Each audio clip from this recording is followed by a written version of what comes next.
kept giving him verbal commands. I noticed his hand in his pocket, and I was uncomfortable with his hand in his pocket, but I still didn't, think anything of it. It's like, you know what? I want his hand out of his pocket. So order him to get his hand out of his pocket. And I kept doing that, and he still wouldn't listen to anything I said. And then when I got close enough to him, he pulled the gun out and shot at me 8 times and hit me 3 times. Hey guys, don't forget to check out the Street Cop Training Conference April 23rd through the 28th, 2023 at the Gaylord Opryland Resort and Convention Center. It's going to be a great experience. 5 career-changing days, some of the most profound speakers in the industry. Guest speakers include Rob O'Neill, the guy who killed Bin Laden, Kyle Carpenter, the youngest living Congressional Medal of Honor winner, Fox News host Tommy Lahren, Navy SEAL American war hero Jason Redman, Sheriff David Clark, Sheriff Mark Lamb, and Sheriff Wayne Ivey. You'll also spend time with all of our Street Cop instructors at this event Monday through Friday. We'll have a great lineup of courses in addition to our great speakers. It will be a week that you will not forget. You'll be thankful you came. You don't want to miss out. Check out streetcop.com on how to register. If you're going to use the room code, make sure you book it from Sunday through Friday. That's what the code's good for, and it's about half the price of the regular rate. But those rooms are running out, so make sure you sign up now. We'll see you there. 111, 110.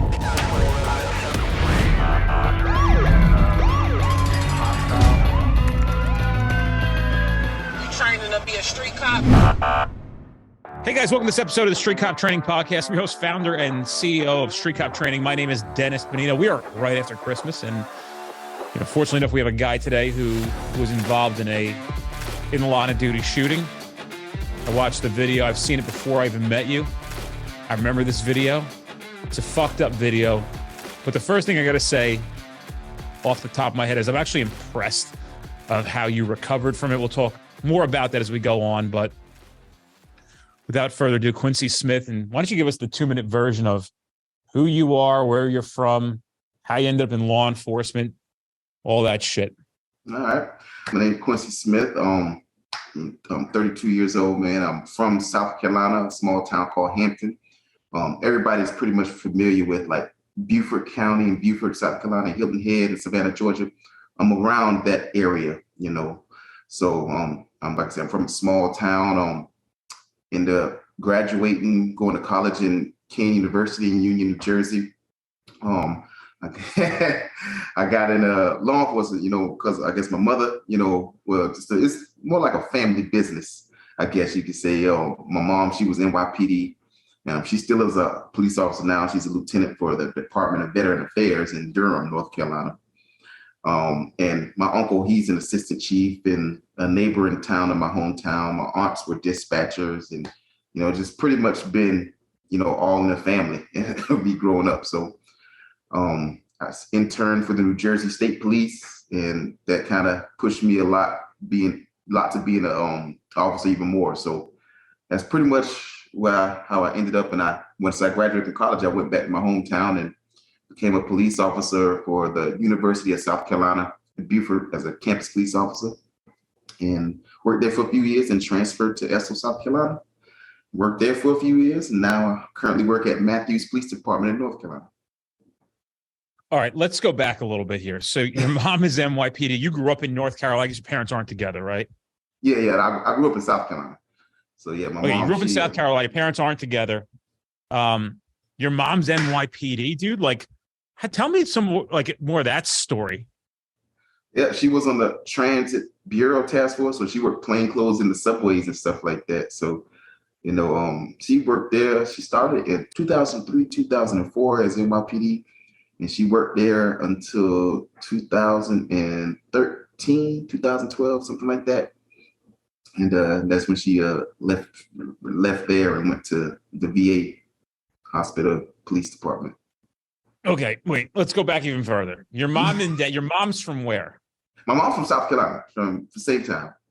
Okay, your father, same thing. Yeah, same town. Yeah, how the fuck did your mother end up here now? So she met my stepmom, and they've been together for a while, and I guess she got an opportunity up there, and that's how she ended up there. Now, don't get me wrong, my mom, when she was younger, they actually lived in Jersey for a while. My grandmother, she was kind of from Jersey and stuff like that. So, and then they moved down once they met my grandfather. So they still had ties back and forth between New Jersey and South Carolina. Yeah, dude, like we got to like unpack this a little bit. It's confusing the shit out of me. And then you came up here for college. Did you choose college up here so you could be close to your mother? Yeah. Had a few choices. I was either going to stay in South Carolina or go up there. And I was like, you know what? I never really been out of the state like that. I mean, I go up to Jersey and visit during summertime and stuff when I was younger. But I was like, you know what? I like Jersey. You know, it'd be something different. Let me just go up there. You know, so went up there and I enjoyed it. Enjoyed my college time and all that stuff up there. Now, selfishly, being from New Jersey, I got to ask you this question: like, what did you like the most about New Jersey? And then I'll also throw in there, what didn't you like about New Jersey? So the things that I did like, you know, I actually like the culture, man. And, you know, see, I come from a small town next to nothing. We had to drive at least 40 minutes to go do something, you know. So just the fact that everything was close by, you know, and just the whole culture and the vibe, the music. I had an interest in the music, you know, the little Jersey club stuff, you know. So yeah, just what were your spots, dude? Tell me about your spots. I'm Jersey, brother. Yeah, you know what I mean. Like I'm as fucking Jersey as it comes. I mean, I know when I was in college, my friends we used to go like to New York, go to like Webster Hall and stuff like that, and go down to Elizabeth to the little, I guess, little bars and stuff down there in Elizabeth and stuff like that. So yeah. I know what bars you're talking about. Don't bullshit me. I know exactly what bars you're talking about. We're talking about Mangoes. Oh yeah, dude. I know. Listen. I remember something. I grew up in Woodbridge. Okay. Right? So I'm okay. 2 towns down from Elizabeth. Yeah. I mean, most of my pursuits ended up in Elizabeth and Newark. Yeah. My mom, we stayed in South Boundbrook. So.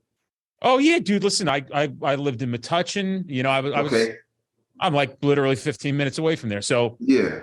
Well, dude, like tell me about what more did you like about the culture too? Like, was it the people? Yeah, so I guess it was some of the people, you know. I would say, yeah, because for me, like I said, I'm a country boy, you know, and I'm very big on respect and everything. You know, some people I met, they just straight up rude, you know. So that's one thing I didn't like about it, you know, like this the rudeness and the bluntness, you know. So like when I used to go down and like walk down the street or whatever, and you know, it's custom for us, you know, if we lock eyes with each other, you know, you nod your head and say hello or whatever, something like that, something simple to acknowledge that, hey, we looking at each other, hey, how you doing? You know, people just say, oh, what are you doing that for? Like, we don't do that up here. I'm like, well, that's just disrespectful. Like, you look at if we locking eyes and looking at each other, well, I'm letting you pass or something, like you say, hey, hello, and thank you, whatever, you know? So, you know, that's one of the things I didn't like, you know, in the traffic. I hate the traffic. How about the food? Did you like the food here? Oh yeah, man. Man, don't judge. I like the street food, man. I ain't gonna lie to you. Man, the hot dogs and stuff, man, they be great. Like, and the pizza, man, listen, I've never had great pizza until I went to New Jersey, in New York area. Like, those were the best pizza. I think the best pizza I got was from Newark too. Off near, it's a pizza shop my mom used to stay near. We used to stay on North 13th Street or something like that in Newark. And it's a pizza shop right around the corner, man. I used to go there all the time to get pizza, man. Yeah, dude. The food. Listen, there's things I like about the South, the things I don't like about the South, and there's things about Jersey I like and things about Jersey I don't like. You know, but for me, it is home. And people get confused, like they think there's this like pride thing with me being from here. Mm-hmm. It's not. There's a lot of things that do suck here, but I got to tell you, the food you can't like. You know what I mean? Like I know the food's good here. That's why I asked you that. Oh yeah, and one thing, another thing I had is called paella. Oh yeah, Newark. I freaking love that, man. Oh man, that was great. Oh yeah. Oh dude, you like it's endless here, and you can't. I travel the country nonstop. There have been some good places. Like I just had barbecue in St. Augustine. Oh, this place was fucking legit, dude. I've had barbecue in Texas and this place in St. Augustine. If you ever there, I don't know the name of it. They deserve props. Oh shit, it's a busy place. It's got 4.8 star reviews, like thousands of them. There's a reason this shit was no fucking joke. But there's no parking. Awesome. It's right across from us, like a historic cemetery. Oh, if you're ever there in St. Augustine, you should eat that shit. It's really good. But I could definitely do that, man. So your mom goes to the NYPD. What made her choose that? No, I never really asked her that, why she wanted to be the police. I never, especially NYPD, never, she just said, hey, we just had a talk one day and she said, yeah, I'm about to join the police academy in New York. What? Okay. I was young too, so I didn't really, I was a freshman in high school. So okay. Because I actually, before I became a cop, I actually wanted to be I had two careers I wanted to pursue. I wanted to be a locomotive engineer for Amtrak, or I wanted to be computer science. I want to be a video game designer. So those are the two I was looking at. That's what I want to do. And then, yeah, I guess when I got to college, going to work with her, meeting her on her lunch breaks and stuff, and hanging out in New York with her while she was working, and see how she interact with people and stuff like that. I was like, yeah, I think I might want to be the police. And then my grades weren't all that great as a computer science major. So so when I switched majors, like I started making the dean's list. I was like, oh yeah, so this is pretty much my career right here. That's awesome, dude. That's really cool. It's a very interesting story. What did your father do? He wasn't a cop though, right? No. He just worked for the town and in our hometown, for the community and stuff like that. It's awesome, dude. That's really cool shit. And then you got ants at a dispatcher. Do you have siblings? Yeah, I have a sister. They're nurses. Shocker, right? Like I would consider that to be pretty much the same. Yeah. So everybody's in first response or something like that in my family.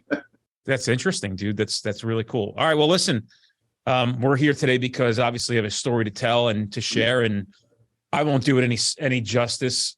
So how much time did you have on the job before this incident occurred?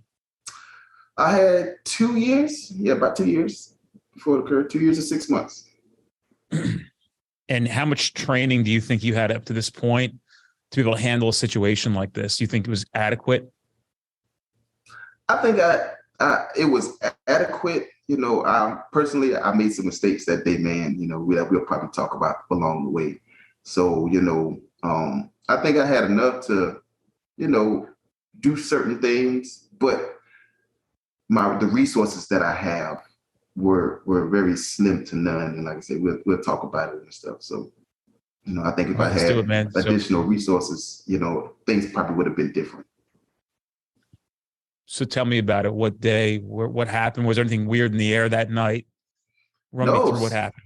All right. So New Year's Day 2016. So where I work at, I work for Estill, South Carolina. Now, Estill is a very, very small town. It's 3 square miles big.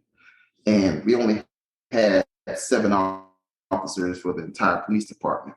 So how we work shifts is 2 officers at night, 1 officer during the day.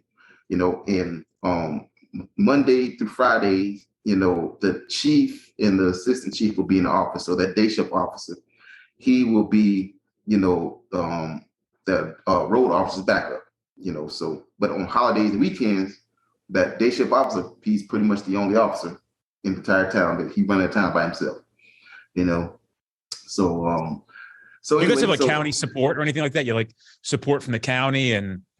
Yeah. So here's the thing. Like I said, the county, they only run 2 deputies for the entire county. So yeah, I know. I know that when I tell people that, they only have 2 deputies for the entire county, 1 per shift or whatever.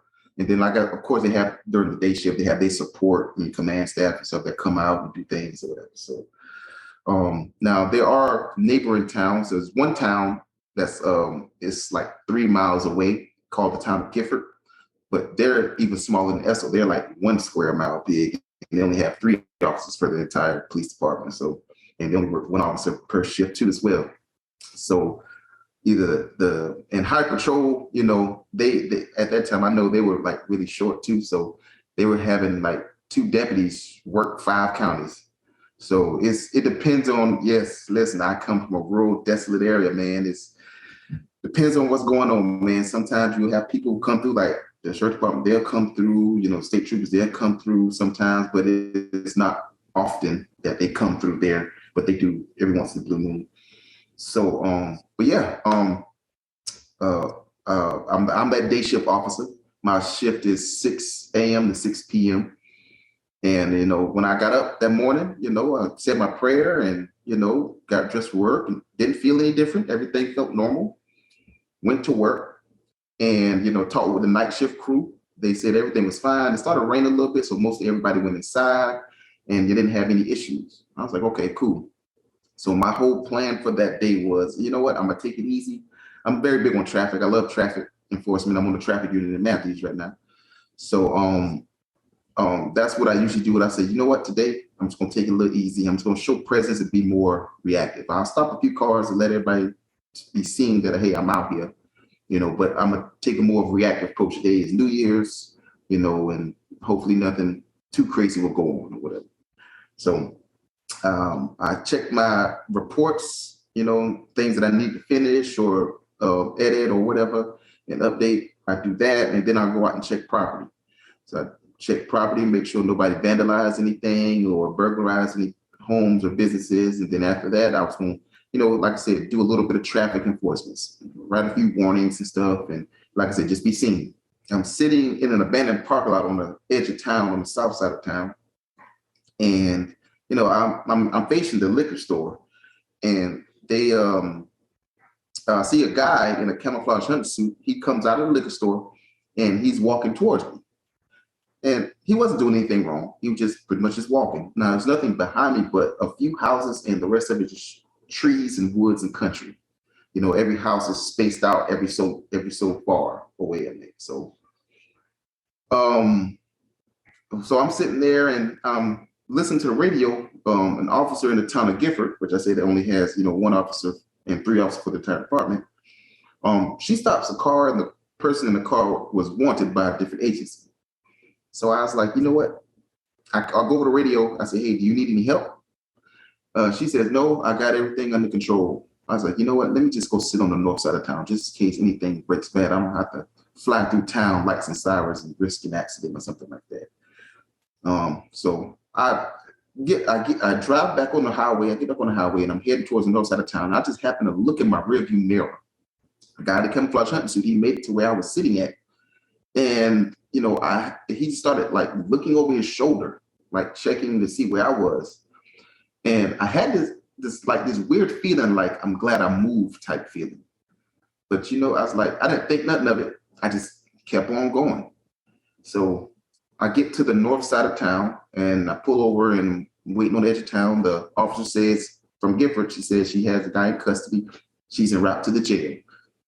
I said, okay, cool. I can relax now. So I'm sitting on the side of the road, just showing my presence. I'm on Facebook, Snapchat, social media, just doing stupid stuff, watching videos and all of that. And, my dispatch called me like 10 minutes later and says, hey, we have a guy in a camouflage hunting suit snatching stuff from people at the liquor store. Now, initially, I thought, okay, that don't sound right. Do you mean armed robbery? That was the first thing I was thinking of, like armed robbery. And I asked dispatch, I say, hey, what was he doing again? And they replied, the caller stated that he was trying to snatch groceries from people and stuff. So I'm like, okay, you know what? This is going to be a bullshit call. He probably drunk, not thinking this is the same guy that I saw earlier, So I said, he probably drunk or something like that, just want more alcohol or something. So I'm just going, if I can, I'm just going to tell him, hey, listen, you got to leave. They don't want you here or whatever. So the plan was to get his name and, check him, make sure he got no warrants and send him home. That was my whole idea for that whole situation. I didn't think about anything else. That was the whole idea. I go over to the liquor store. I didn't see nobody in the front when I drove around. I circle around to the back. I see the guy that described standing off in a wooded area talking to a guy in a red shirt. And so I get out the car and go inside the liquor store to confirm that's the guy that they were talking about. Because people wear camouflage hunting suits all the time in that area. It's a big hunting area. So, you'll frequently run across people dressed like that. So I go inside the store. The lady runs up to me and she started pointing at him. She said, yeah, he's standing over there. He tried to snatch the man bottle of liquor. The man jumped in the car and left. All right. So I go back to my car, get in and I drive over to him and I get out of the car and I tell him, say, hey, man, come here. Let me talk to you. And he just pretty much ignores me and walks away. Now, one thing working in Estill, that's the norm. You know, that's what I'm used to that. You know, when you want to talk to somebody, they pretty much like just ignore you, like they don't hear you. But when you get close up on them and like put hands on them and say, hey, stop, or, you know, hey, threaten them with the taser to stop, you know what I'm saying? They'll stop and be like, okay, what the fuck you want? You know? So that's what I was expecting. You know, once I get close up on him and grab his arm and say, hey, stop, you know, you're being detained or whatever. That's what I was expecting. So I just kept doing it. And I'm not thinking about anything but stopping him, getting his name, checking, make sure he got no warrants, and send him home. That's the only thing I kept thinking about, but it's just like he wouldn't stop. So I said, and in my mind, I'm going like, okay, eventually he's going to stop because this is how this goes. I got complacent. I got used to that. So I kept giving him verbal commands. I noticed his hand in his pocket, and I was uncomfortable with his hand in his pocket, you know, but I still didn't, you know, think anything of it. It's like, you know what? I want his hand out of his pocket. So me order him to get his hand out of his pocket. And I kept doing that, and he still wouldn't listen to anything I said. And then when I got close enough to him, he pulled the gun out and shot at me 8 times and hit me 3 times. First shot hit me in the neck, and it felt like something flipped me in my neck, but it was enough force to push me to the ground. But it happened so fast, I knew I got shot. I never saw a gun. I just heard the bang, and I felt the pressure on my neck. And so at that time, I started panicking. I was like, oh, shit, I need to get up, get back, get some cover, and return fire. So I get up off the ground and I run back towards my patrol car because that was the only cover that I had. He drew me from my patrol car. So while I'm running back to my patrol car, I'm trying to tell dispatch, you know, shots fired, I need assistance, you know, my lapel mic sits on my left shoulder. So I'm trying to reach for my left arm to let dispatch know, but my arm felt funny while I was running. And while I was running, I kind of glanced down at my left arm, and a bullet struck me in the arm and shattered my ulnar radial bone. So half of my arm was pointing towards the ground and half of my arm was lifted up towards the sky. So, you know, I started panicking even there, like, you know, running back to my patrol car. So I tried to reach with my right arm to grab my lapel mic. Well, the bullet that struck me in the neck, it took a downward path and to the right, and it pretty much damaged all the nerves in my right arm. So I couldn't use that one either. I couldn't even lift that one up. So when I got back to my patrol car, I used my body weight to throw it up under the door handle and use my body weight to open the door and get inside the car and use the radio inside my car. So that's pretty much what the details of that is. Before, when you were telling the story, before we go on to what happened next, you said I got complacent. Yep. I mean, your whole career, you probably heard as a recruit, don't get complacent. Complacency kills. Yep. What do you think caused your complacency? And how true is it that complacency does kill? 100% true. So my complacency, so I started off as a campus police officer. Now, there's nothing wrong with being a campus police officer, but we don't get the same experience. Well, at least some places don't get the same experience where I worked at. You know, we don't deal with, you know, hardened criminals like, you know, you would.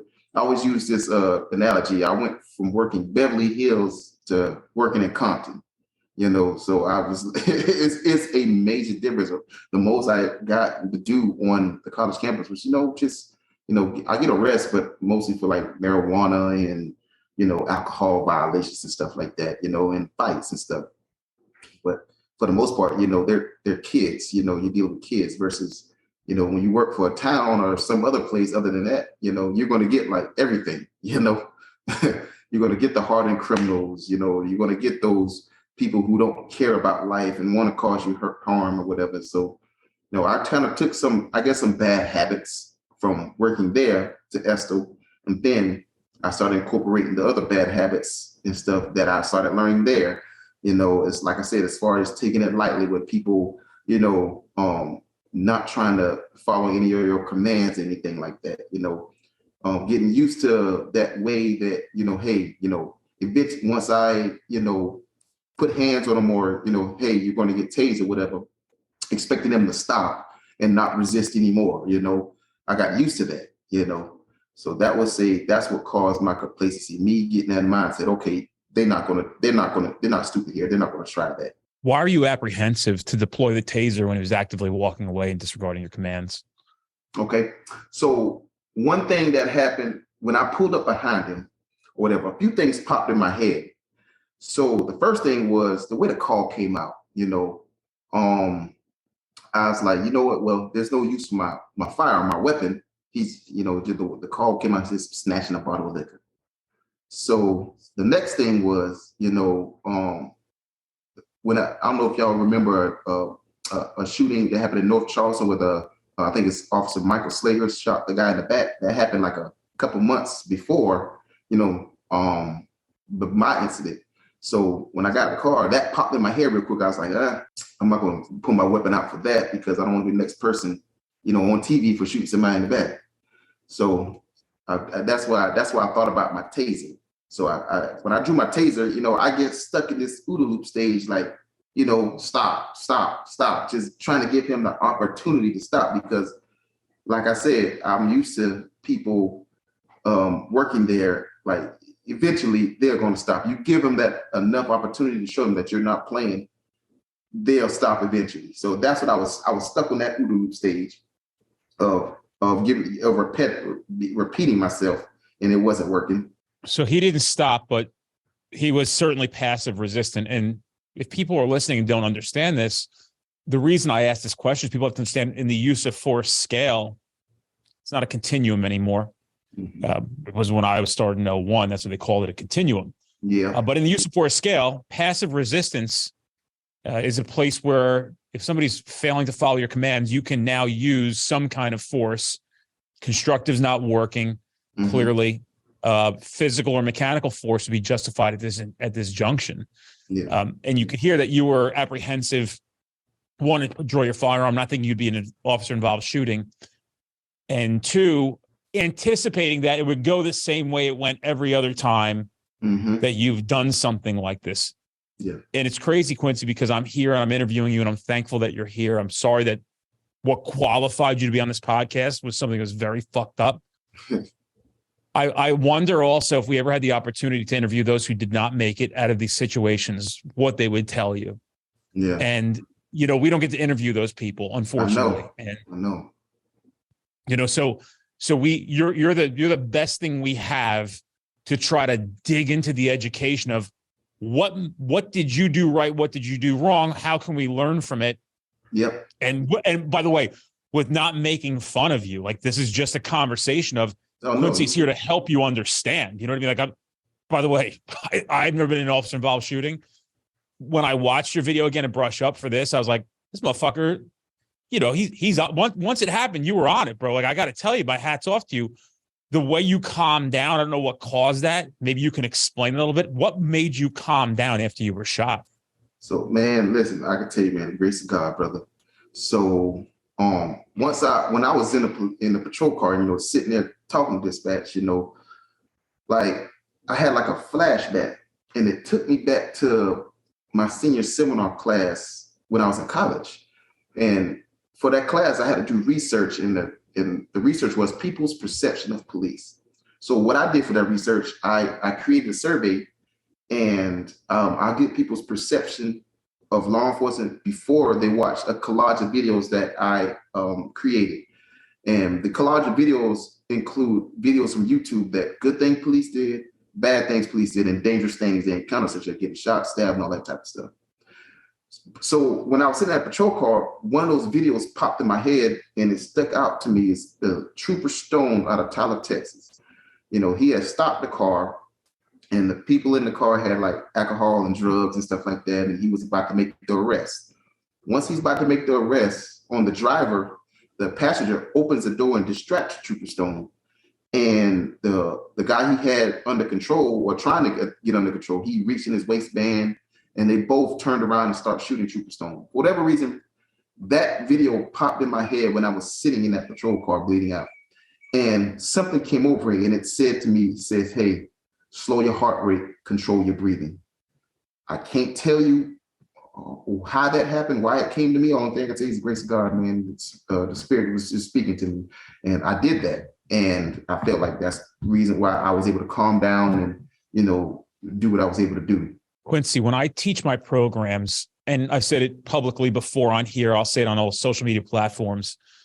I tell people, if you want to do yourself a good favor as a police officer, instead of watching Netflix this evening, instead of binge watching something on Hulu, you just proved my point, like literally in life. I tell them, go and take 2 or 3 hours and watch videos of cops being killed in the line of duty, being significantly injured in the line of duty, so you can learn from it. And also, I think at the same time, this also gives you perspective of how dangerous this job is. And that's why I like having guys like you and girls who have been through similar things come on this podcast, because people don't think it's going to happen to them. They need to hear it and know what to think about when it happens. So you might have a lot of formal training as far as like how to do self-medical stuff or what, but at least the training you got, which cost you nothing, just happened to be from a project you did in college. And you're just lucky that you picked that, dude. You know what I mean? Like it's so I want to tell everybody, like, please fucking go and watch these videos and learn from them. You watch them. I remember the first time watching videos, I'm like, okay, we see what happened. The first thing I was thinking is like, I'm not criticizing with the intention of like, I wouldn't do that. I'm like, oh, fuck, I better not do that. That's what I was looking at. Oh, fuck. That's why we do things. And we criticize stuff as instructors with the intention of preserving life. Believe me, brother, we don't think we're fucking better than anybody else. We just say, oh, we're seeing this, we better share it with people. And that's why you're here. You know, dude, like I'm so thankful that you watched that video. Yeah. And you're able to control yourself down because you really got very calm. Yeah, like I said, when I was screaming, I remember like when I was screaming dispatch, it happened so fast. I want to say like in seconds, that whole video it came over me to control your heart rate, slow your breathing, you know, and it's like dispatch, you know, help, like the suspect took off, blah, blah, blah, blah, blah, blah, you know, like that's the only thing I can tell you, man. So you started doing self-assessment too. I've seen the video. You get out, you start looking to see where you're shot, right? Yeah. So I thought I was shot in the vest and stuff. You know what I'm saying? So I knew I was shot in the neck, but I thought, because I heard all the shots even when I was running back to my patrol car, I thought I was shot like in more places other than the arm and the neck. So like I said, I tried to look around and see, but I didn't see anything else. Honestly, I didn't see too much blood, but it was on my hand or whatever. So I did the self-assessment, and then the civilian came over, you know, and pretty much Mr. J. Tompkins, he came over and pretty much helped me. And like I said, he didn't know how to do too much of anything, no CPR or anything like that. He wasn't a medical professional. So the only thing he was able to do just, you know, be comforting and keep me calm. And like I said, I guess he did it. I asked him too. So I said, hey, was I shot in the chest? He's like, no, it's in your neck, man. And I'm like, okay. So there's only two places, the arm and neck. That's the only place. Now, do you guys carry IFAC kits, tourniquets? Do you have medical training at all? Self-assessment, self-care medical training? Well, unfortunately, no, I didn't have any of that training. The Esther being so small, man, like we really don't have too much of training opportunities to go to stuff like that, you know. Even if you try to, they're so small, like staffing is kind of hard to get the training because someone has to cover your shift. It's catch-22 working for the small towns. But listen, let me just ask you this, and I'm going to be a dickhead here. Not to you, but just to the world, because I have to call this shit out. And again, I say this all the time, it's to my detriment, but it's the only way things will change. So you went to a police academy. They didn't teach you anything about this in the police academy? Well, no, they taught us the basic stuff, but I mean, like I said, I didn't have no IFAC kit. I didn't have none of that stuff. You know, we had the training. You know, did you know how to like self-care yourself from a gunshot wound or a significant injury from the academy, or did they teach you just CPR? Just CPR. That's what I'm saying, dude. And that's the point I'm making. I mean, I'm trying to say this to academies of like, hey, directors of academies, how about we start getting some training in here that will actually save lives? Not just the CPR. We can get CPR anywhere. We need to get these specialized trainings in. And I'm not somebody who's just bullshitting and saying this, talking out one side of my mouth and out of my ass. Like, that's what we do. We have training like that. So find the funding to get the police officers the things that they need in order to survive in the field. But I guarantee you know how to do fucking jogging and maybe even shining shoes and and Yeah. doing some push-ups, right? That's important. That saved you as you were shot in the line of duty, thinking you're probably going to fucking die here. The training you received is really important, of the criminal statutes for 5 days by some district attorney or some shit, right? That's the most important stuff. I'm not saying these things aren't important, but when we design a training program for recruits, we really should be designing it from priorities. Yeah. Number one priority of law enforcement as a whole is preservation of life. Yeah. That's it. That should be, we got to look at this and go, all right, let's talk about tactics and preservation of life. That should be the first thing, nothing else. We'll get to the rest of this stuff later. This is the most important stuff. So you have no IFAC kit. You have no training on it. You're shot in the neck. Did you think you were going to die? Hey guys, if you're enjoying the Street Cop podcast, do us a favor and give us a review on iTunes or Spotify, wherever you're listening to us. Tell a friend. We don't charge anything for the episodes. We appreciate your support. Check us out on any social platform by putting into the search bar Street Cop Training. Give us a follow. We have a lot of free content coming out every single day that you might not catch here on the podcast, and it's important for you to be able to do your job more professionally, and we also entertain you as well. Hell yeah. Like, I didn't think I was going to make it within the next few minutes, because at one point when I was outside of my car laying on the ground, I think you can hear it in the video too, that I was like, tell them to hurry. I said, tell them to hurry up. It's hard to breathe. Like, my chest, it started feeling like tight, So I was like, okay, at this moment, I'm about to die soon. It started to get hard to breathe and stuff like that. So, yeah. What were you thinking about when that moment was coming that you were going to die?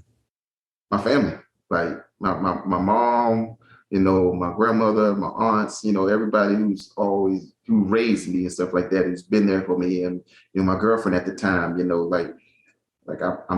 literally about to leave them, and this is the last thing that they're gonna hear about from me and see on me, So, and then some of my family members came out there too. Two of my aunts, my cousins came out there, and they said a prayer and stuff. And I'm like, this is the last image they're gonna see of me like this. And that's pretty much what I was thinking of me.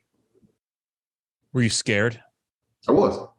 I'm definitely scared, man. Like, what was gonna be after this? Like, I'm dead. Like, what's gonna happen after this? Like, I don't know.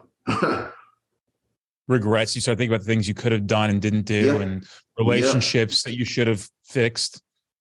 Oh yeah, man. All of that stuff, man. Like, you tend to think of your whole life. Like I said, the life flash before your eyes, your life really flash before your eyes, man. Like, am I a good person? Am I not a good person? Like, was I doing things right? Did I treat people correctly and stuff like that? All of that stuff, man, it comes into your head, and it's a lot, man. It's a lot, especially in those last moments that you think that's your last moments and stuff, man. It's a big, especially emotionally, man. Like, you trying to hold on for life, man, but you just like I don't know what to say. Like, you try to hold on for life, but it's not working. Like I said, it's all just gotta pray. Get connected with a higher source, man, and try to be the best person you can, man, because you don't know when it's going to be your last moment. You really don't.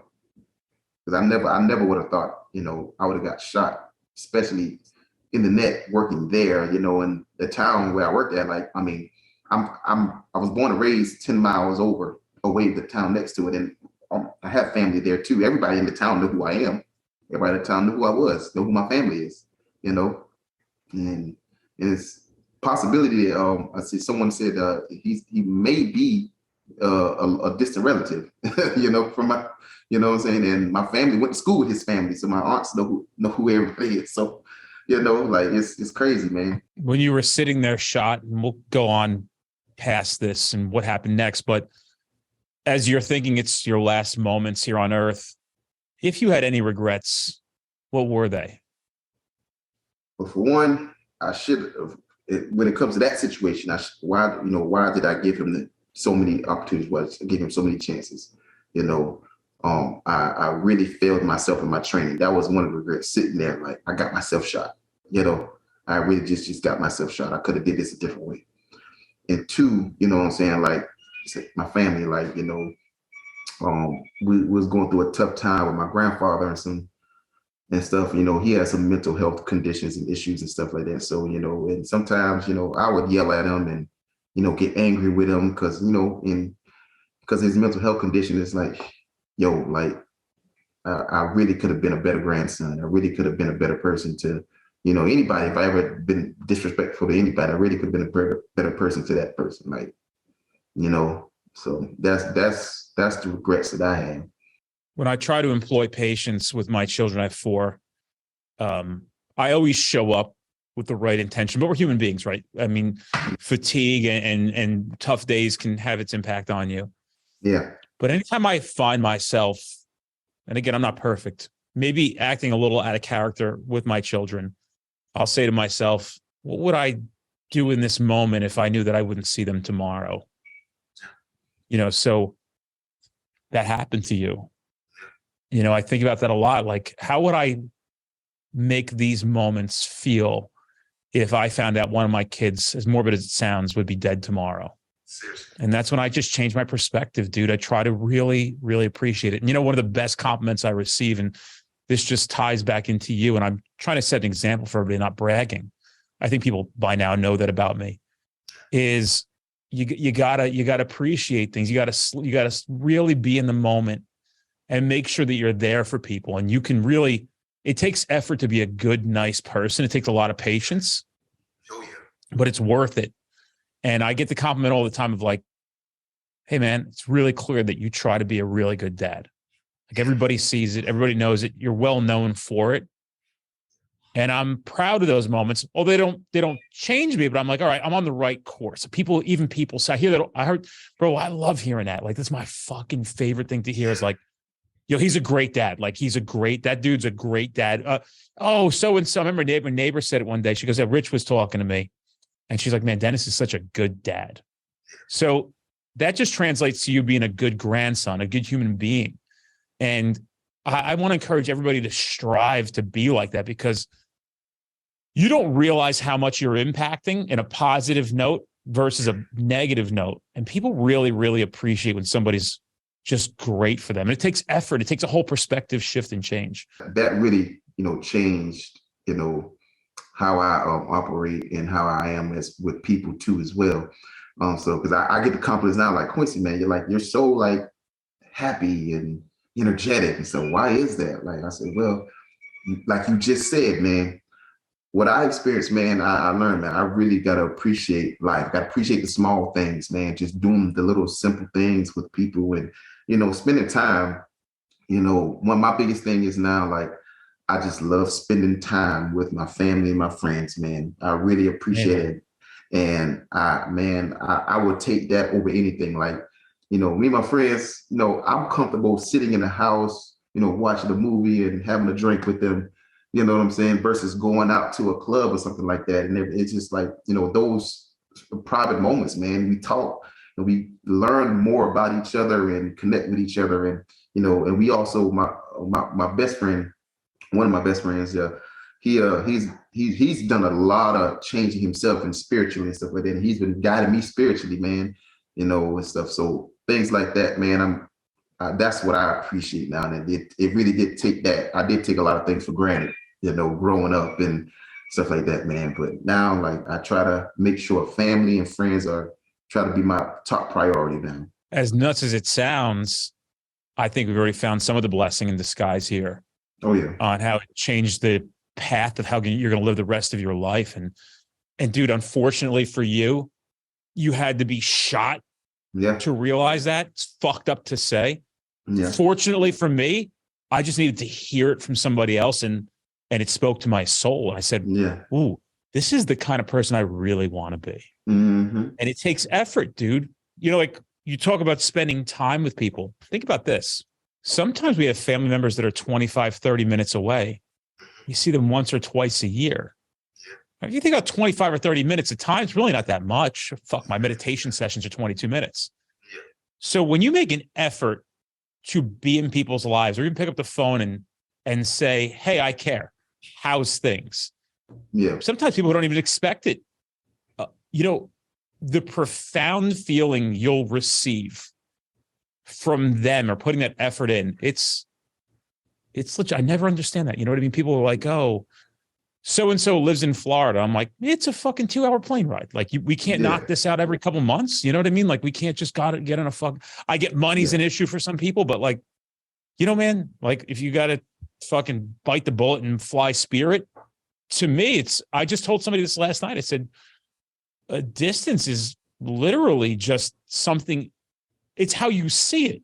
Yeah. You're seeing it to be a detriment, but you might want to see it as being a blessing that I get to escape and go see this person and not be bothered by my own life. And I can be with you on 100% completeness. And people have to recognize this stuff if they want to have a more fulfilled life. Right? You know what I mean? Like, it's wild. You got shot and found fulfillment. Fucking crazy, right? Yeah, I know, right? For real, man. For real. It's wild, man. But some people, they have to go through certain things to get that. So, you know, I believe God does have a plan for each and every one of us, man. And we have to experience certain things that other people are not going to experience, man, to get it and to, you know, pass on his blessings to other people. Let's go back to the story. Now you're shot. You've asked for help. That's when the video cuts out. What happens next? Guy comes over. He's trying to help you. He's comforting you. Who's the first one to show up? So Mr. Jay Tompkins, he's the first guy to show up. So he's a carpenter. He was working on the grocery store's bathroom, you know, doing some remodeling and stuff like that. And he said he just happened to go out to his truck to get a tool. He heard me trying to stop the guy, but, you know, he just kept, you know, doing what he was doing. When he turned to walk back into the store, he heard the shots, you know, ring out. And then he said when he turned around, he saw me running back to my patrol car and he said it looked like I was acting funny. So he said, you know what? He told himself, he said he's going to go over there to make sure things are being done right. He thought I had shot the guy or whatever. So, but unfortunately, when he pulled up, I wasn't the one that got shot. And he was, you know, he was in shock. He didn't know what to do himself. So I think he was a little flustered himself. He was like, oh, he wasn't expecting this, you know. So he shows up and, you know, he tried to keep me calm and, you know, and helping me, you know, control my heart rate, keeping my mind focused on, you know, breathing and stuff like that. And then, you know, after he shows up, you know, so my two cousins show up. Now, one thing, my family, they're very nosy. Wait, so none of the law enforcement, no EMS personnel shows up. Your fucking cousins show up? Yeah, two of my cousins show up. So my cousins, so like I said, the closest backup for me is 10 miles. Like I said, only 2 deputies for the entire county. And if they're on the north side of the county, it's going to take 30 minutes, lights and sirens to get to me, you know, at least. And the closest backup for me had just left to go to the jail to take that suspect that she had stopped. So now it's Hampton PD, you know, that they're 10 miles away, my hometown. So when my family, they have a police scanner, so they hear all the radio traffic and stuff. Yeah, and so I usually go over there and eat with them, especially during the holidays, and stop by and check on them. But I didn't, and they started hearing all the radio traffic, and they didn't know. They knew I was working, but they didn't think anything had happened to me. And they live at least about 2,000 yards from the actual location, so they're not too far. So I guess, you know, they came and saw me laying there, and that's when they started, you know, asking me questions. Who shot you? You know, then they started saying the prayer and stuff over me. Fuck, dude.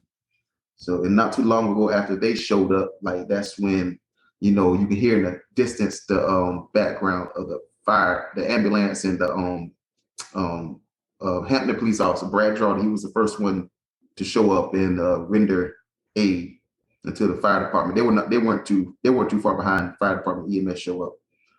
You know, Jesus, how long did it take? How long did it actually take for the other police officer to get there? It had to take at least 10 to 12 minutes. Damn. And how far is the closest hospital?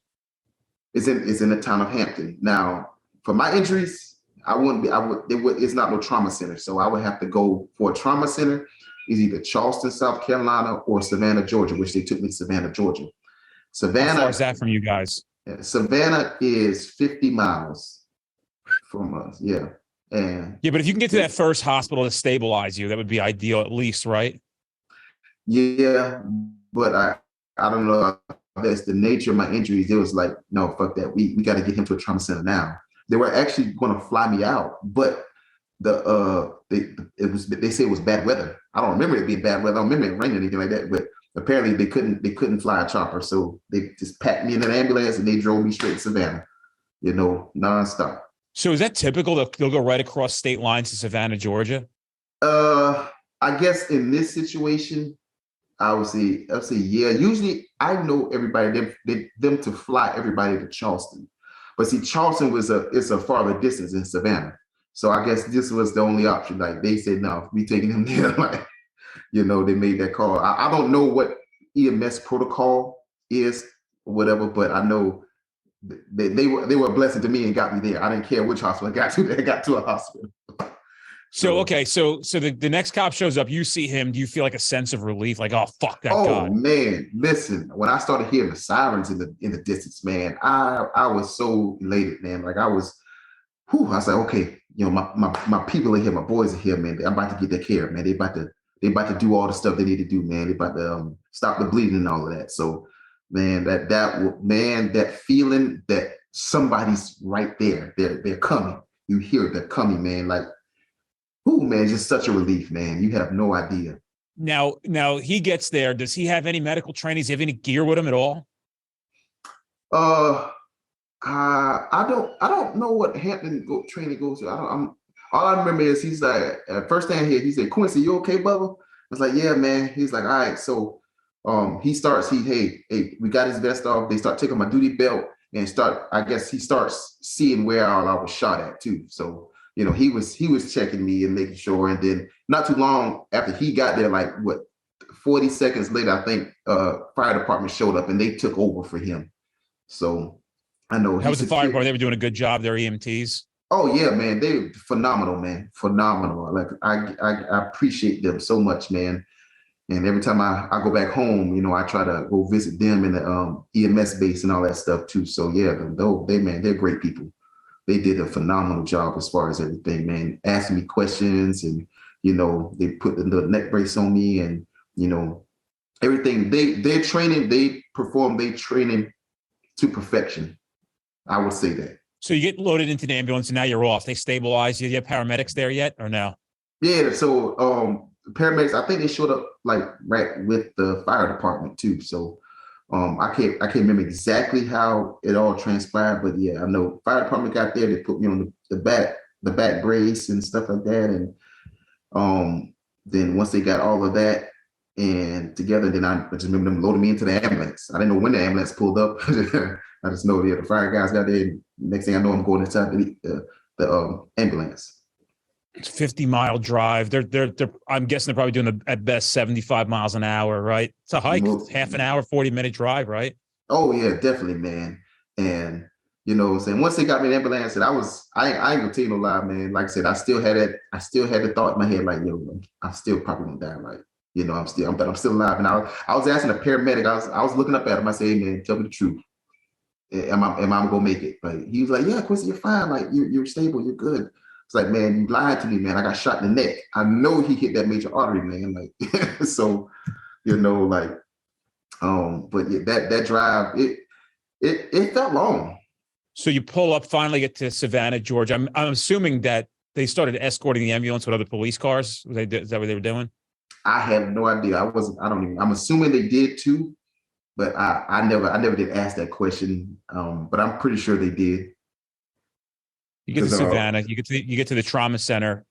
I imagine hospital staff's ready for you. What happens next? So they took me in the room. I guess they did the scans to see what all my internal injuries are. And the next thing after that, they took me into, I guess, the operating room. And then that's all I remember. I remember looking up at the white light in the operating room, and that was it. I don't remember anything else after that. And then I think later on that night, when I woke up, I had family surrounding me in the hospital. now what? How much time were you in the hospital? What was the injuries? So tell me about your injuries. Okay. So I was in the hospital for a week, and I had a shattered left arm. My ulnar radial bone was shattered, so they had to put rods and stuff in my arm. The bullet struck me in the neck, so it missed the major artery by millimeters, the doctor said, but it cut the vein that was right next to it, the low pressure vein. And he said usually he had people die from that, even from that, but fortunately my vein had clotted immediately, and it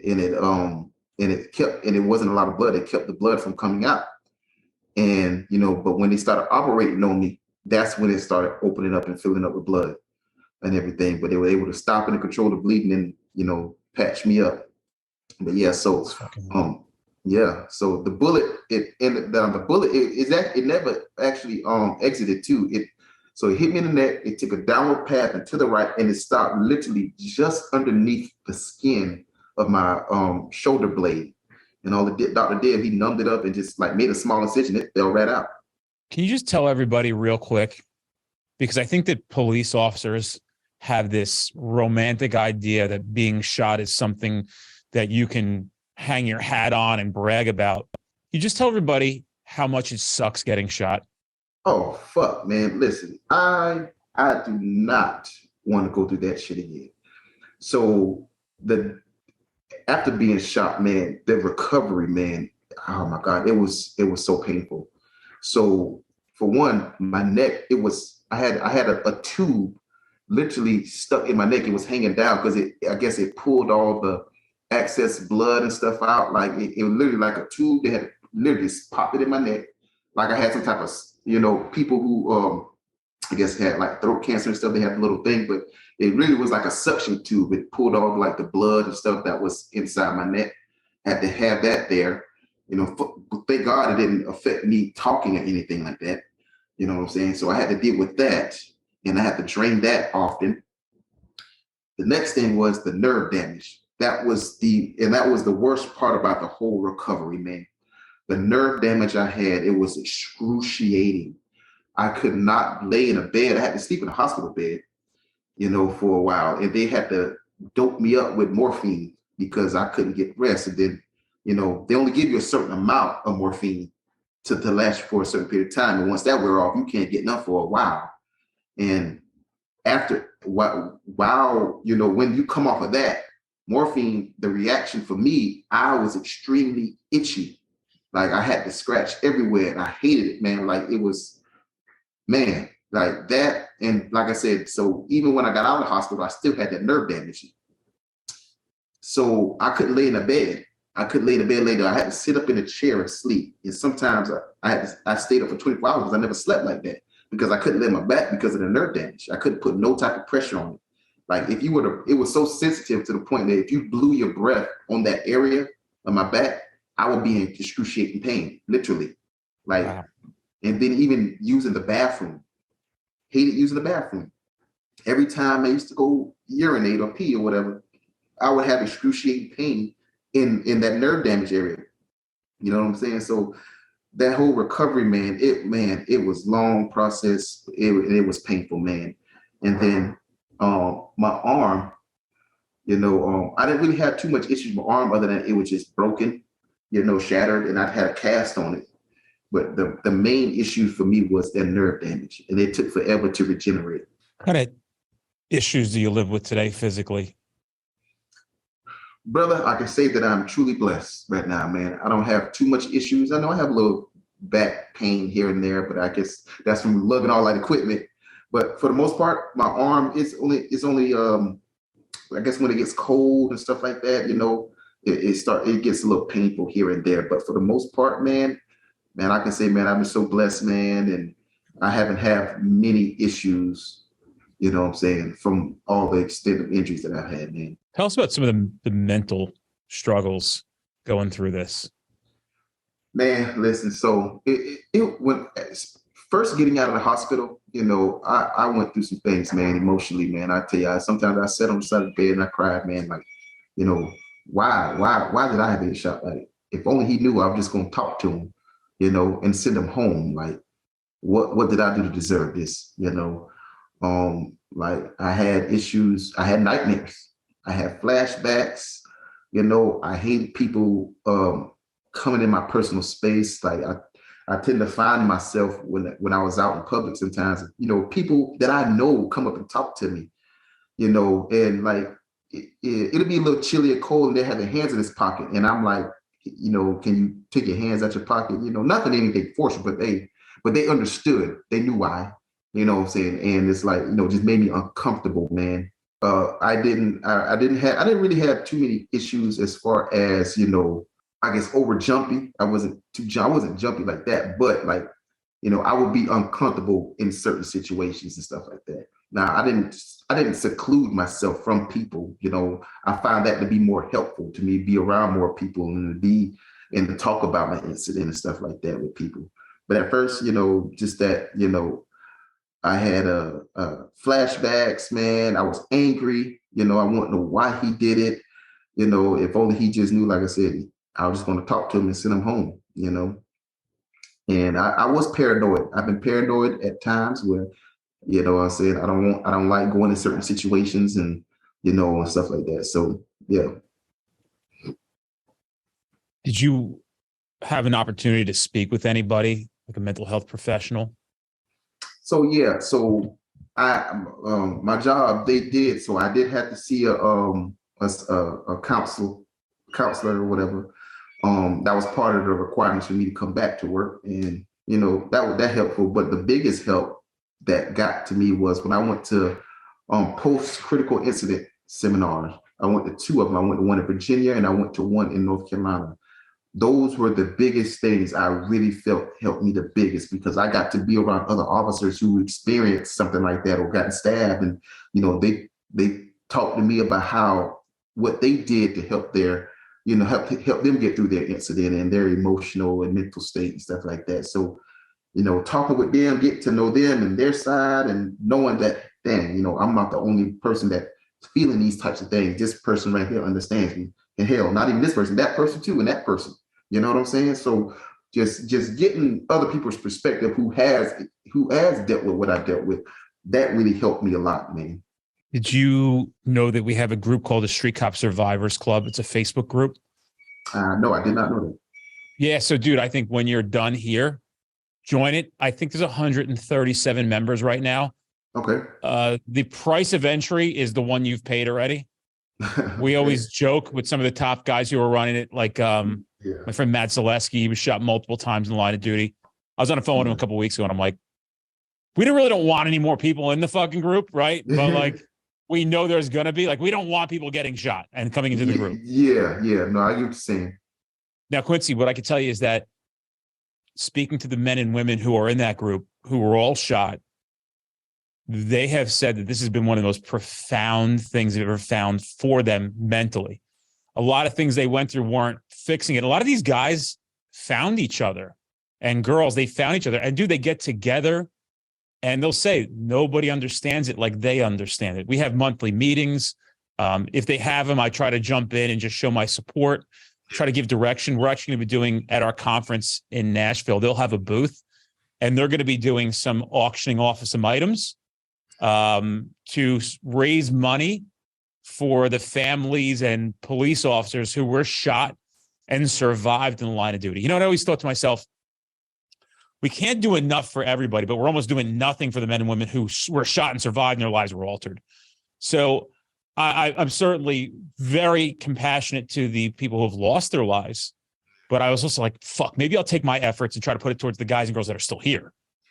So they're really jumping on, and they found a lot of solace and camaraderie with each other. So you should really join that, dude. If you just do it, I'll approve you right away. I'm one of the admins there. Definitely.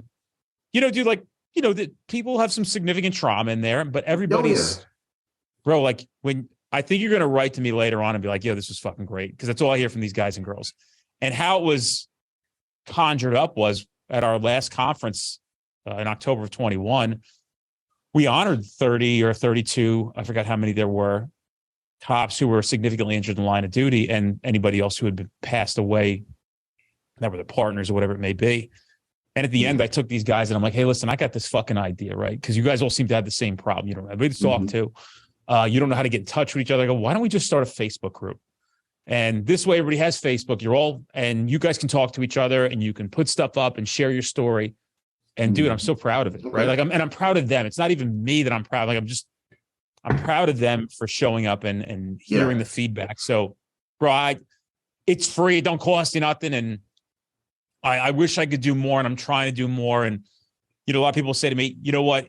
He would have wanted you, or she would have wanted you to keep doing what you're doing. Yeah. Because it's things like this that prevent shit like this in the future. Yeah.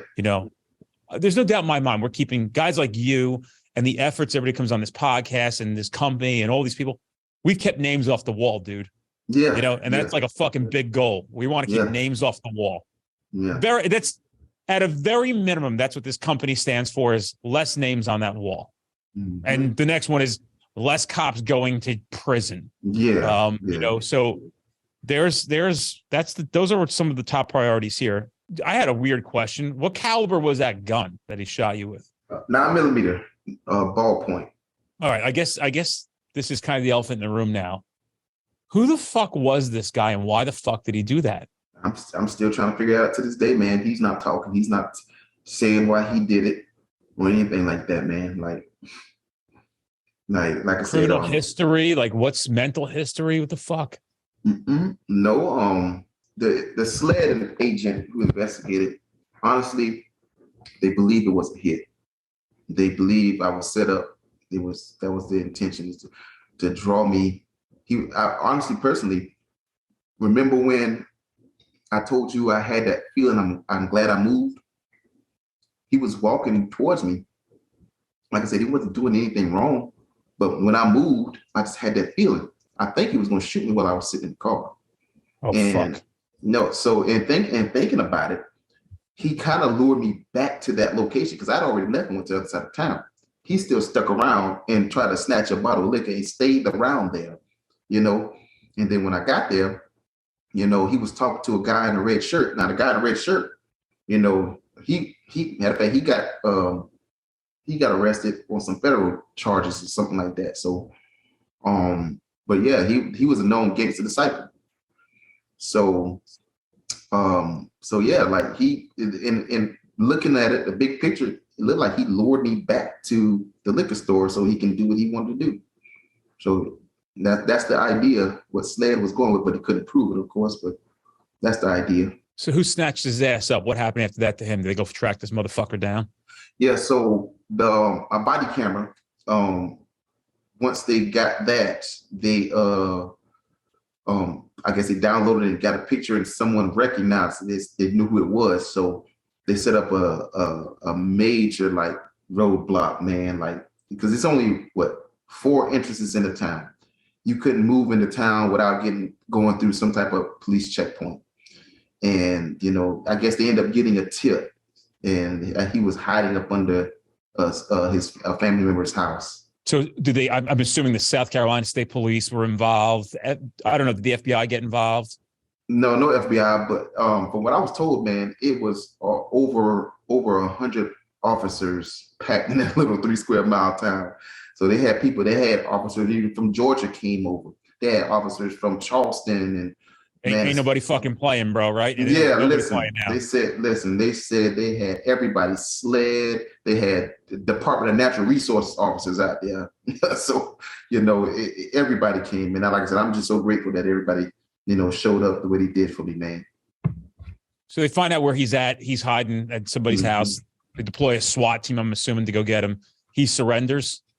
Yeah, he surrenders. Then, he went in peacefully. Didn't give a statement.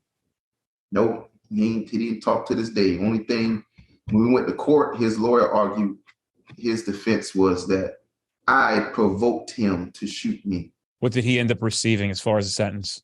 35 years. Yeah, 30 years for the attempted murder and 5 years for possession of a firearm during the commission of a violent crime.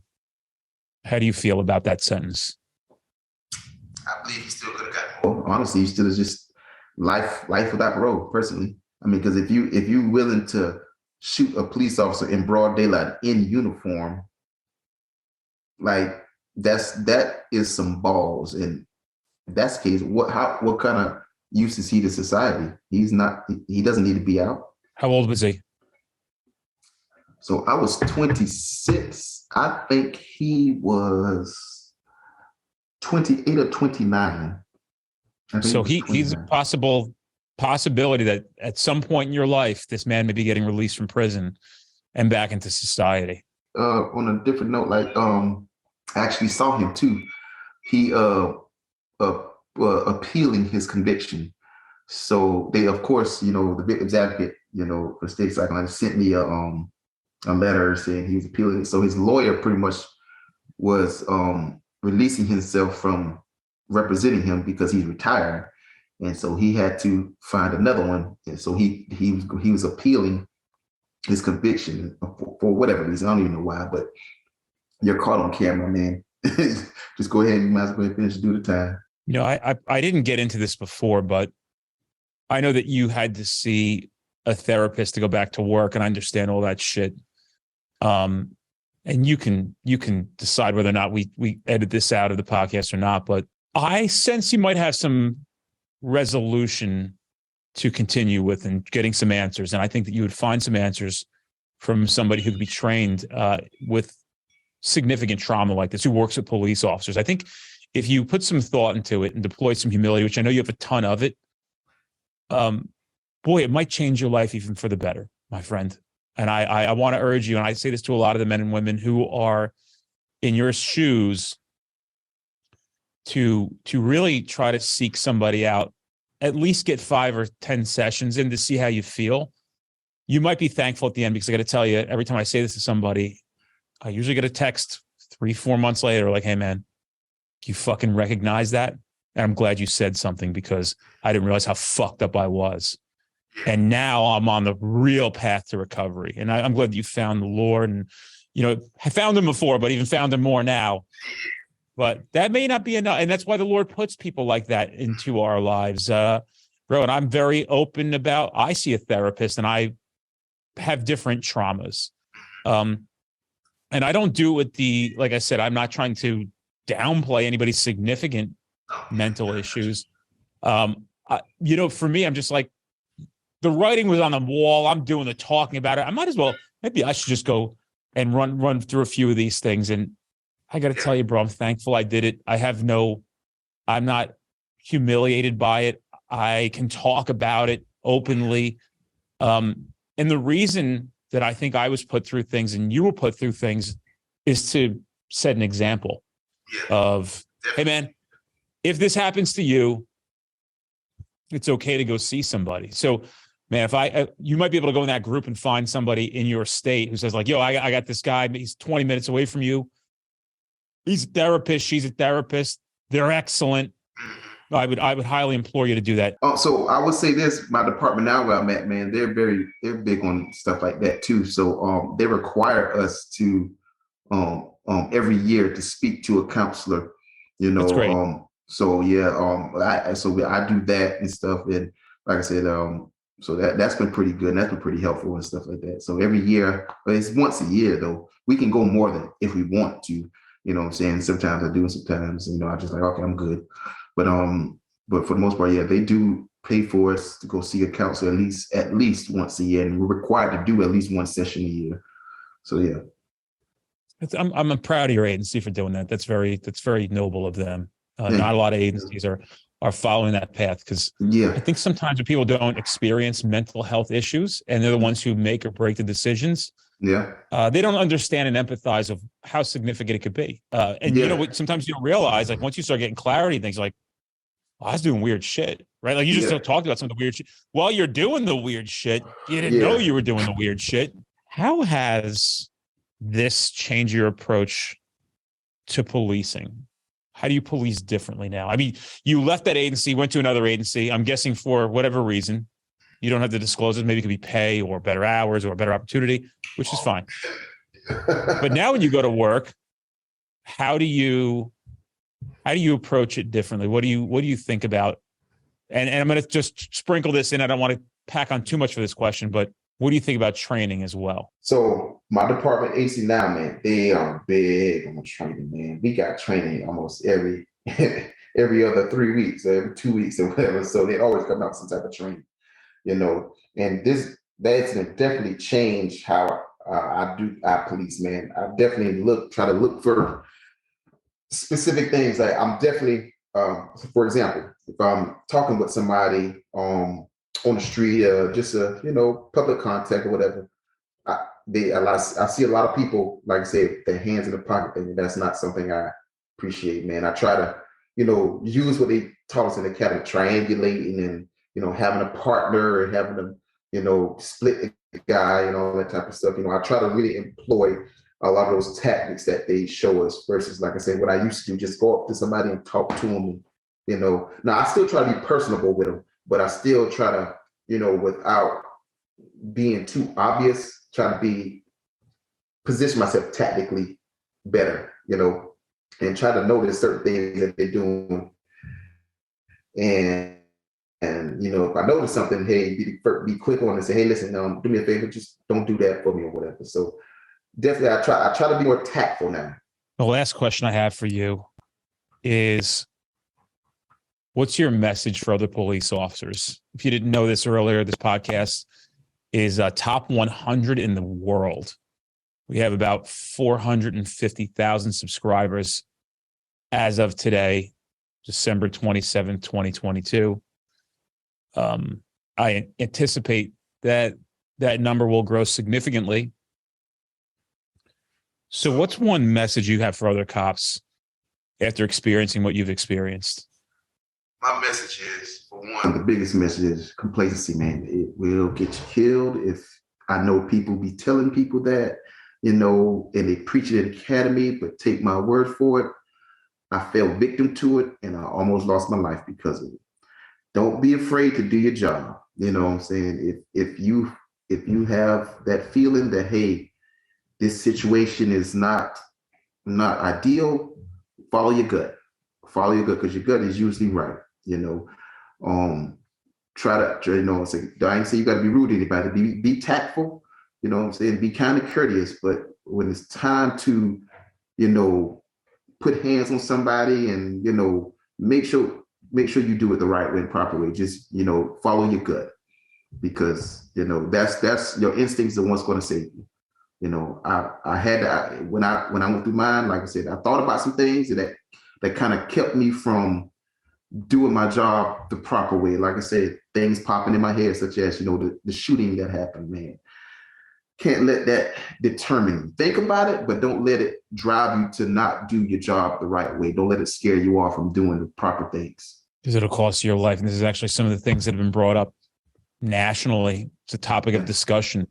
Is cops afraid because of what they do? I mean, just recently there were a police officer. I'm not going into the details of it. I don't have enough knowledge on it, but a police officer, 2 cops in Washington, D.C. that were convicted for chasing a kid on a moped or a scooter or something like that. And the kid was killed, and they charge of murder.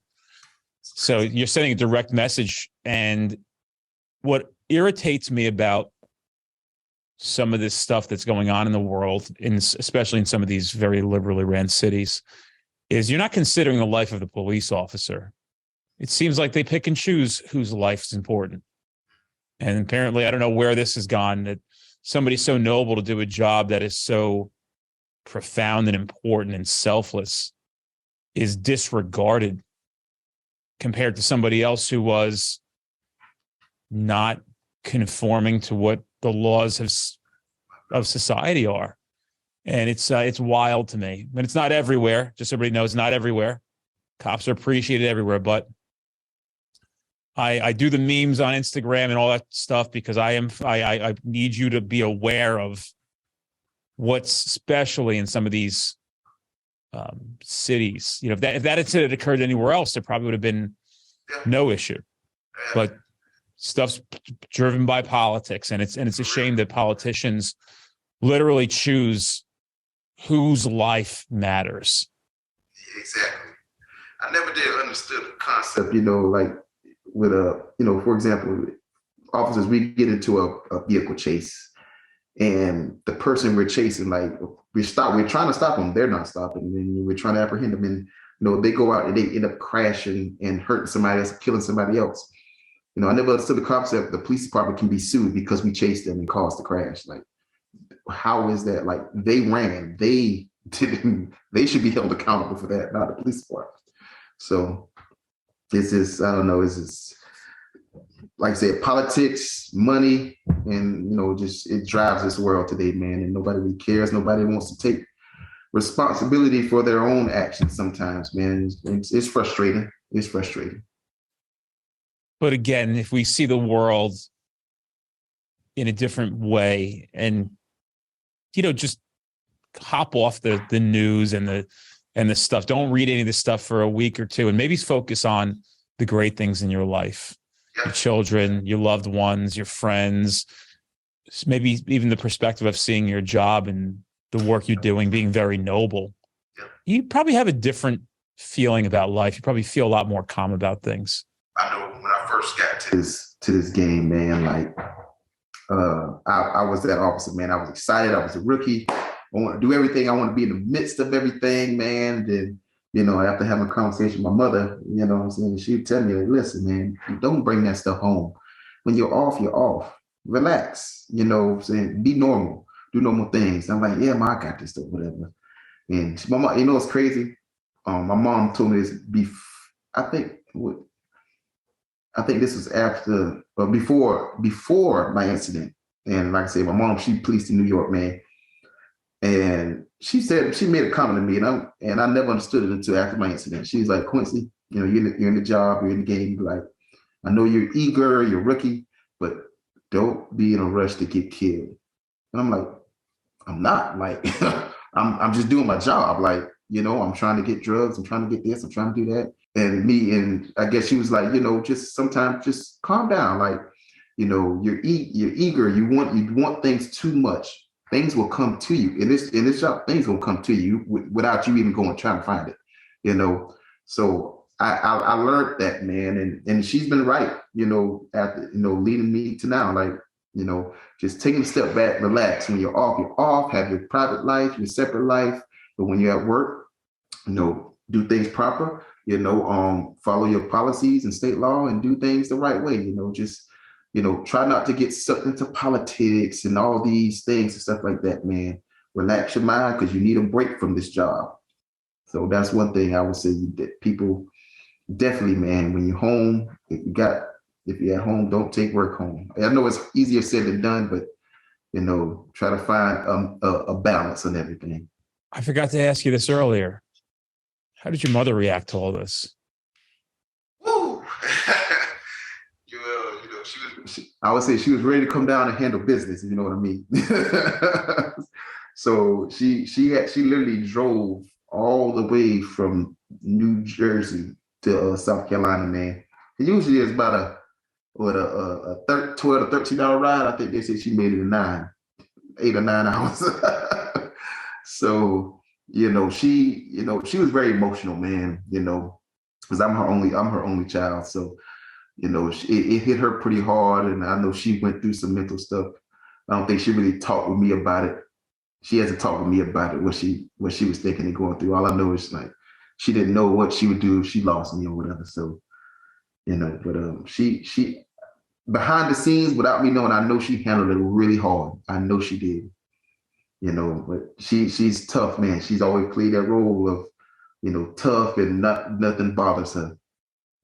But I know she went through some mental stuff too herself.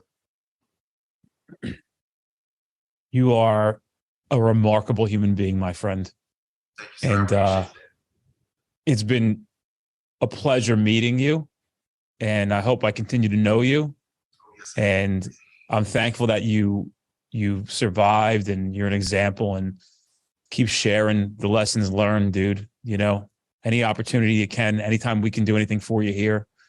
Appreciate you so much, dude. And we take this unfortunate incident and learn from it. And your time today is valuable. I know that, and people are going to hear this, and maybe even tonight on a shift after hearing this, be reminded of complacency kills. Watch people's hands. start to train more. Think about having an IFAC kit. Think about having some medical training, going on YouTube, watching some videos if you have no training on how to pack a wound medically. We have videos on how to pack a wound. You know, instead of buying a round of beers at the bar, buy a $30 tourniquet. You know, have that shit. Oh, they're not giving it to me. Buy it yourself, man. Ask for it for Christmas instead of getting something else. So a lot of good stuff came out of today, man. I appreciate you so much.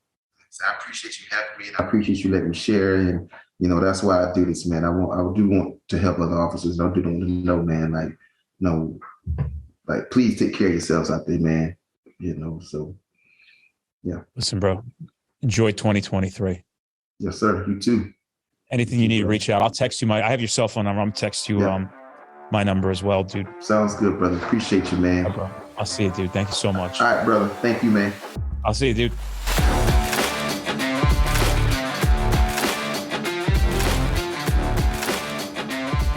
Guys, if you're in an area where you're trying to get to our classes, but we're not close to you, fret not. We actually have on-demand training at streetcop.com. You can take that course online right now, and then you could attend that training in the future at no additional cost. You can redeem your voucher, so you get 2 for the price of 1. We don't want to deny you the ability to take this training now, especially knowing that it can keep you safe, at a very minimum, putting bad guys in jail where they belong, and at the maximum, going home to your family. Check out streetcop.com for that offer.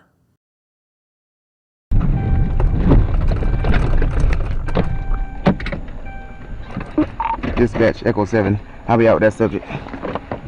Come here, man. Come here for a second. Come here. If you don't, you better stop, or I would. Come here.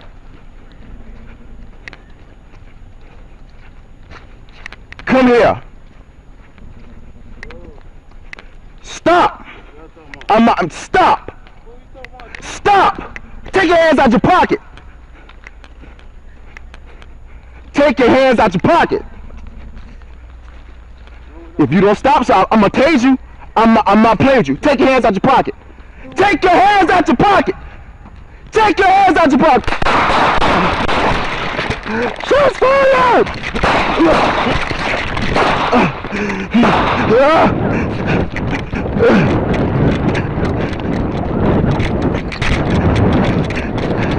Damn! Shots fired!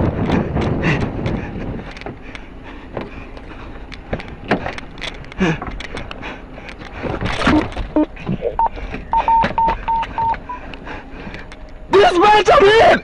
There's Echo 7, I'm in! I'm in! I'm a Tyson. Dispatch, help.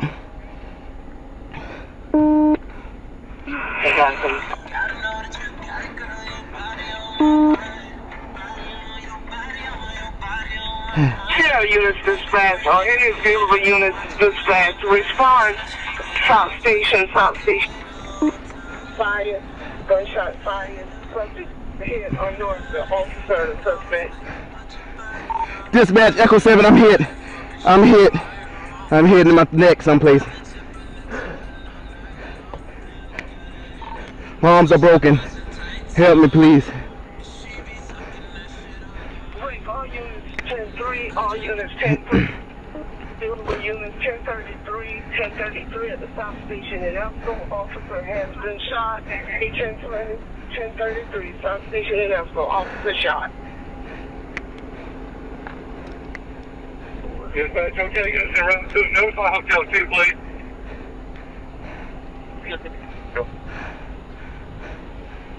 Dispatch.